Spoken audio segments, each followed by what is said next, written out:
Ibihe byiza kuri mwebwe mukurikiye aka kanya turi mu mujyi wa Rubavu aho abanyamakuru benshi bategereje kureba abacanshuro barwaniraga mu burasirazuba bwa Kongo ubu bari mu biganza bya M23. Andi makuru twabaha nuko ingabo nyinshi za leta ya Kongo hari abavuga ibihumbi 4 ubu ngubu bahuriye muri stade Dorinite i Goma kugira ngo babashe gusubizwa mu buzima busanzwe kuko bashyize intwaro hasi bari mu biganza bya M23. Amashusho muraza kuyabona ndi kumwe n'umunyamakuru Mukwaya Olivier uri i Rubavu. Mukwaya, ndagusuhuje.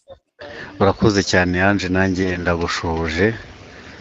Ubu tuvuga i Rubavu hameze gute? I Goma hameze gute? Amasasu yacecetse, imirwano irakomeje. Hari igikorwa cyo kwerekana abacanshuro bahungiye mu Rwanda. Bimeze gute? Wenda ntabwo navuga ko icyo gikorwa ari igikorwa mu cyateguwe, wenda icyo dushobora kuba umuntu yavuga gishobora kuba cyihari nuko hari uburyo abanyamakuru bagiye gufashwa kwambuka bagiye kwambuka bakajya muri Kongo, ariko hano twari duhari dutegereje abacanshuro. Ubutubwa nabo harimo harambuka, abanje kwambuka abagize abakozi ba banki y'isi babaga i Goma baje guhabwa ubuhungiro n'u Rwanda. Batubwiye ko baje kuri habayeho negosiyasiyo n'u Rwanda, bakaba bagiye kuza mu Rwanda. Leta y'u Rwanda ikaba igiye kubitaho. Aba bakozi ba banki y'isi. Hanyuma i Goma, i Rubavu byaramutse gute ku bijyanye haramutse mu gitondo mu masaha nko mu masaa moya gutyo, saa moya n'igice kugeza mu masaa 2 harimo humvikana amasasu mu makaritsiye yegereye impande za Petite Barriere ruguru, ariko uzamuka ruguru. Ariko ntabwo ari amasasu ubwo akomeye, n'abasigaye batabashije kumanika amaboko, bari kugenda mbese icyo bita ratisaje no kugenda uzana abantu b'abarwanyi basigaye mu bice wafashe.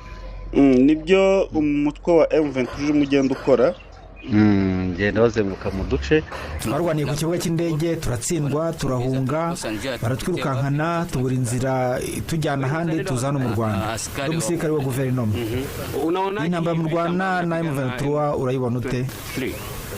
Tunaona kabisa bafite ingufu cyane, niyo mpamvu twahunze. Murasaba ko hakorwa ikintu iki kibazo gikemurwe, ntimuhore mu mirwano y'urudaca. Ibyo birareba abayobozi bacu, twe ntibitureba. Sasa mbona unafika hapa Rwanda? Urana mu Rwanda ufite icyizere cyo gusubira iwanyu? Kurudi kwako wao. Niko natumaini neze. Yego, mfite icyizere ko nshobora gusubira iwacu, tukanyura inzira ya Cyangugu tukajya Bukavu. Iwacu ni Kicanga. Mimi naitwa Ngongo. Nge nitwa Ngongo Amani Julien, ndi umupolisi. Nari ndi hanze mfite imbunda, ariko bagenzi banjye ba FARDC baraje barayinyaka. Basi nami nikako bulisheni bafate tuzana nabo hano. Byabaye ngombwa rero ko mbakurikira, turazana. Numvaga tuzahagera tukarebera hamwe uko ibintu byifashe. Nge kuba M23 yafashe Goma, ndabona Perezida Faci yarananiwe akazi kamutsinze guheraho intambara yatangiriye kugeza aho irangiriye. Batu ya Goma kazi na bashinda Igoma akazi kabananiye, abajenerali barabohereje akazi kabananira. None twebwe abaturage bagomana, twe abapolisi byabaye ngombwa ko twishyikiriza u Rwanda. Tuko oblige kujerandre